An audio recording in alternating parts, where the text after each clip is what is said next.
So yesterday in Shane Steichen's media availability session, he has stated that the Indianapolis Colts will not be pursuing any quarterback outside of this year's draft.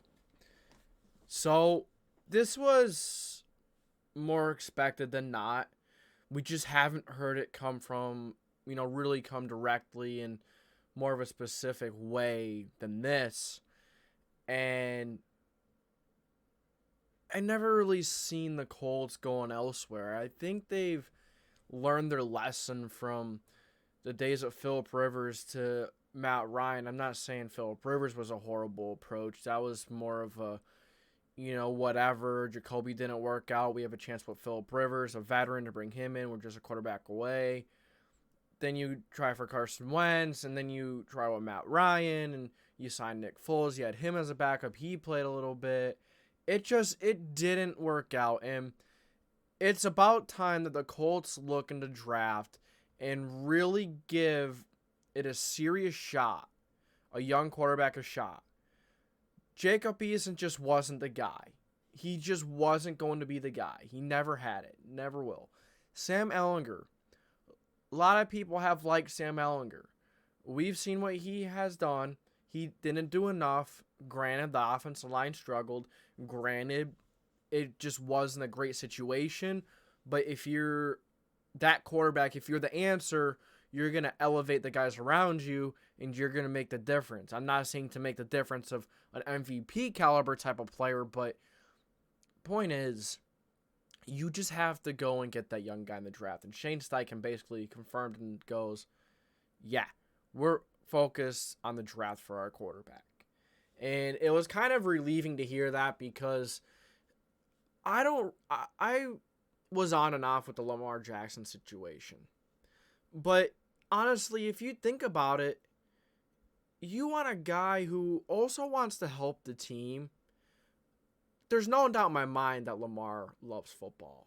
He loves football, but I think he's a little too focused on getting a little too much. I think he needs an agent, because is he really focusing on his game right now, or is he focusing on getting a fully guaranteed contract around $250 million?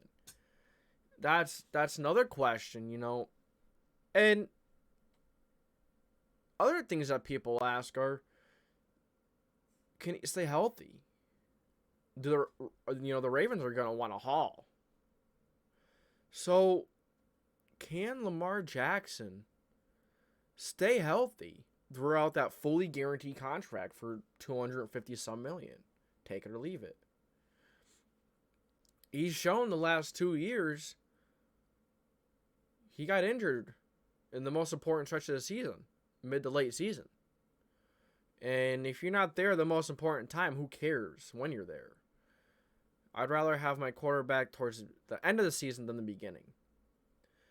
And we all know that Lamar Jackson is just, he's a phenomenal talent. He's a great runner of the football. He's a great passer of the football.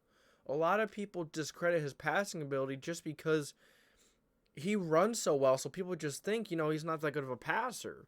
If you also look with what he has had to work with as a passer, it's understandable.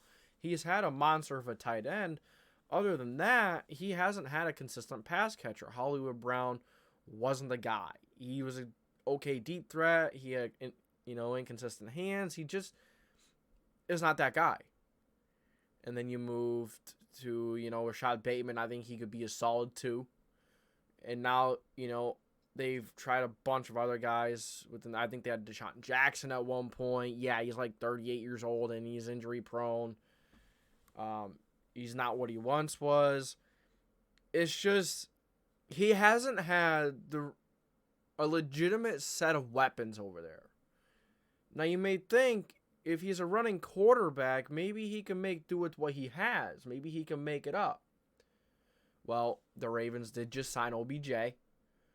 They still have Rashad Bateman. They have some weapons. They have a decent amount of weapons, and I love OBJ. I still think OBJ is an incredible wide receiver.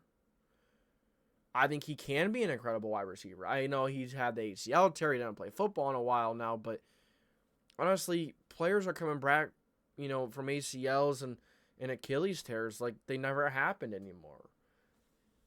Medical advancements have come so far to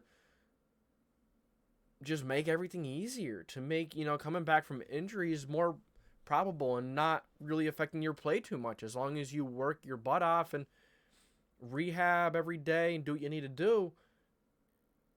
It seems like doctors and all this science, it's not really too much of an issue coming back to the football field and playing like you did before. It's a lot different now than it was 5-10 years ago. Really, though. So, I'm happy that the Colts are, and Shane Steichen has came out and said that they are focused on acquiring their quarterback for next season via the 2023 NFL Draft. Because whether it's Will Levis, Anthony Richardson, whoever it is, I honestly believe in Shane Steichen to get them ready. Whoever it is, Shane Steichen has an incredible history with developing quarterbacks or bringing them to the next step, the next level, the next tier. As Justin Herbert was coming into the league, Shane Steichen was a quarterback coach. And just so happens Justin Herbert was a Rookie of the Year. Now it's much easier to win that type of award as a quarterback. That's definitely a thing. But then you have him going to Philadelphia as the offensive coordinator. Beginning of that season, when Nick Sirianni was the guy there, he fired the offensive coordinator. They got a new one. And then Nick Sirianni said, I'm not the guy to be calling the plays. Shane Steichen is the guy to be calling the plays. And he came into Philly. He went into Philly. And he brought Jalen Hurts to the best point in his career so far. He developed Jalen Hurts, whether it was his running ability, his passing ability. He knows how to work with quarterbacks. So he will make do with what he has. Will Levis and Anthony Richardson both have high ceilings. And honestly, I'm not sure if either of them are worth taking in the top 10. It may sound crazy. I think Will Levis may be more worth in the top 10 than Richardson. And that might sound absolutely crazy, but I'm just saying Anthony Richardson, he's so raw. He is 1 or 2 years away. But, if, they both have risk. Will Levis has risk. Absolutely. Any player does. But Will Levis and Anthony Richardson both have a considerable amount of risk. So why not just go with the one that has a chance to bring you all the way? And instead of trading 2 or 3 first-round picks for Lamar Jackson and giving him a fully guaranteed, at the very least, $250 million contract, why not get a cheap rookie quarterback that's on a rookie deal? And then you also have the 50-year option.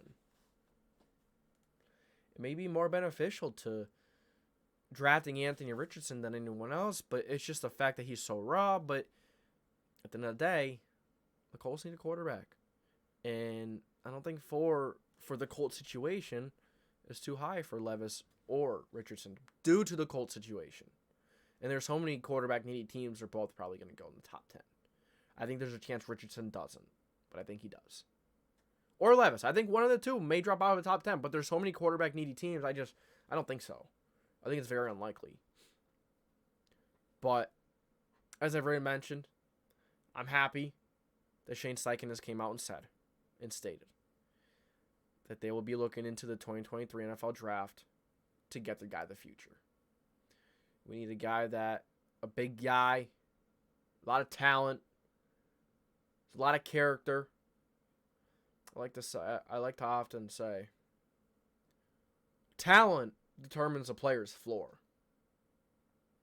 Your character determines a player's ceiling. And I think Anthony Richardson has incredible character.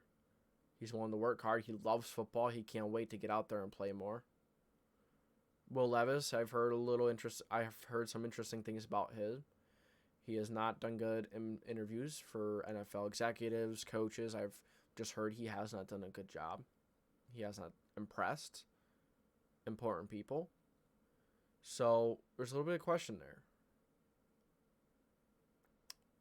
But it's not also, it's the Lamar Jackson situation. We're kind of going all over, but it's kind of like this Colts offseason, huh?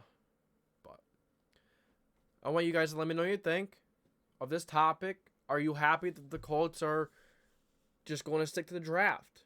Get a young guy. Not get desperate and trade for Lamar Jackson. It's a big W if you don't, honestly. So, that's all I got for you guys today. Thank you for tuning in to the JDW Sports Talk Show, where every fan is welcome. If you enjoyed this video, make sure you like, subscribe, put that post notification bell on so you do not miss any future videos. This is the JDW Sports Talk Show. I'll catch you later.